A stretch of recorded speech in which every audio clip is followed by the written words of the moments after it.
Muy molesta la señora llega a la tienda y le dice, Señor, usted me ha vendido un producto pasado. Y a lo que el Señor responde, no señora, yo no le he vendido. Usted seguro ha comprado en otro lado y ahora me lo quiere dar a mí y sacar el dinero a mí. No señor, usted me ha vendido y la discusión se pone caliente, como decimos, ¿no? Y están ahí los dos discutiendo hasta que la señora saca algo que va a herir a la otra persona y va a darle donde más le duele. Y le dice, no, ustedes los cristianos no son diferentes a los demás, no hacen la diferencia. Mira, me vendes un producto pasado y dice que eres cristiano. ¿Acaso los cristianos hacen eso?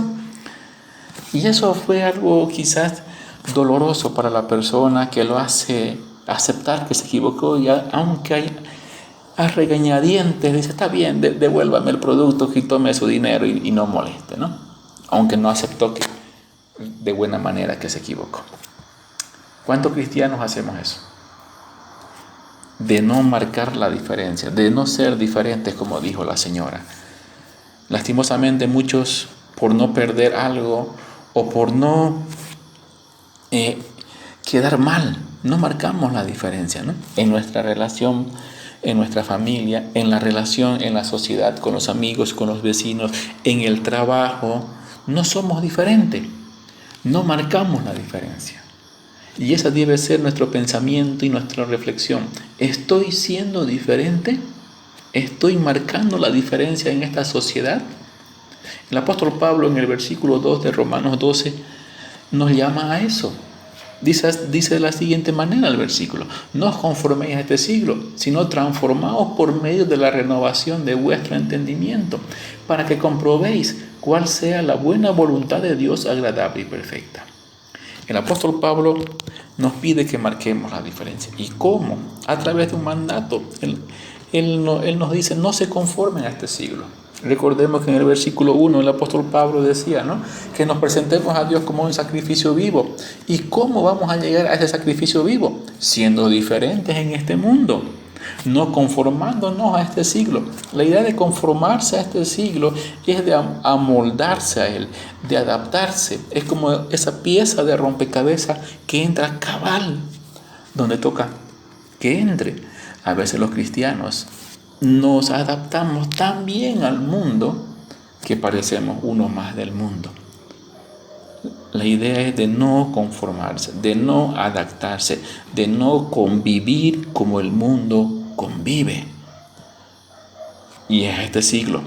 En su momento era a los hermanos en Roma, era que no practiquen las mismas cosas que practicaban los romanos.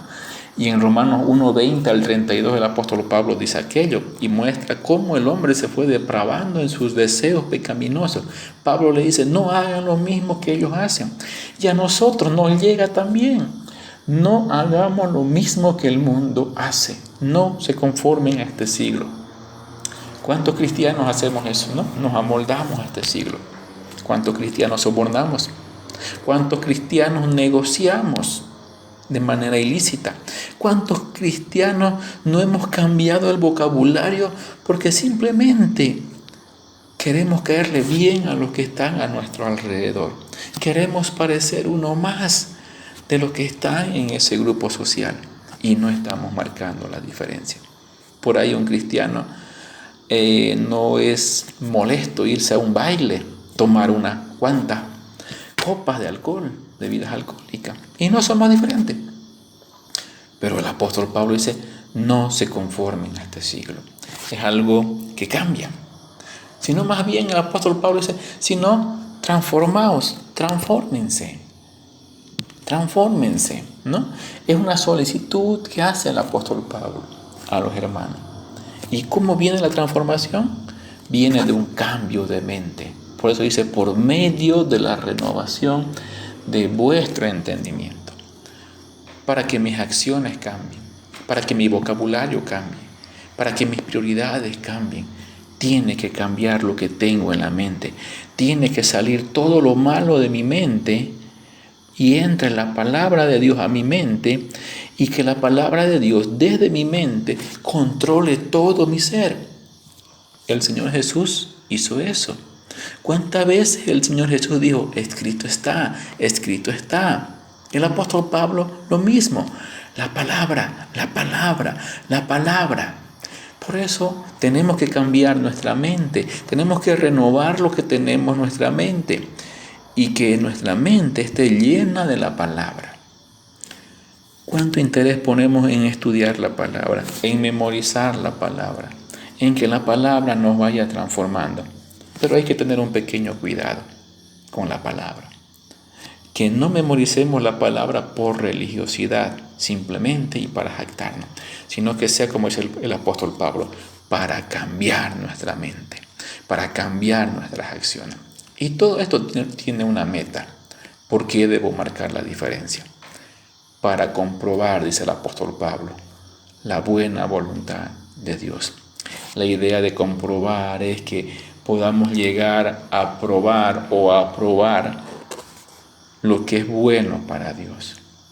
Quien vive en el Señor va a rechazar el pecado. Quien vive para Dios va a buscar la voluntad de Dios, va a buscar lo que agrada a Dios. Por eso el apóstol Pablo dice, para que comprobéis la buena voluntad de Dios. Muchas veces podemos hacer muchas cosas en nombre de Dios, pero estar equivocados. Por eso es bueno conocer la palabra para conocer la voluntad de Dios. Y la voluntad de Dios es agradable.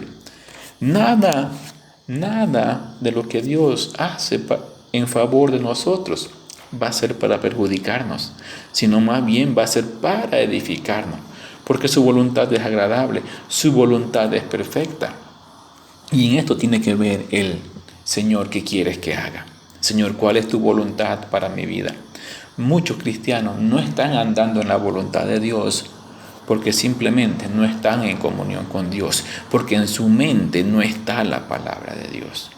La meta es esa. El apóstol Pablo dijo, con Cristo estoy juntamente crucificado y ya no vivo yo, sino que Cristo vive en mí. Que la voluntad de Dios controle nuestras vidas, que el Espíritu Santo controle nuestra vida para que conozcamos la voluntad de Dios. Para terminar, ¿qué está influyendo en mi vida más? ¿El mundo o la palabra del Señor? El mundo influye a través de la televisión, las redes sociales, las amistades, los familiares, amigos no creyentes, todo lo que está a nuestro alrededor. Vivimos en este mundo, no nos podemos aislar de este mundo, pero no podemos permitir que este mundo controle nuestras acciones, controle nuestra vida. Así que, mi hermano, que la palabra sea quien controle. Tiene que ser un desafío. Cada día buscar la buena voluntad de Dios. Y la única manera de buscar la buena voluntad de Dios es que la palabra controle nuestra mente, que nuestra mente sea llena de la palabra de Dios. Que cada día nuestra mente aprenda la palabra de Dios. Y eso que tenemos en la mente va a bajar a nuestro corazón y de nuestro corazón va a influenciar en nuestras acciones, va a influenciar en nuestras palabras, va a influenciar en nuestras decisiones. Vamos a marcar la diferencia, porque la palabra mora en nosotros, porque la palabra nos controla por medio del Espíritu Santo. Lo animo a marcar la diferencia para que este mundo sea para Cristo.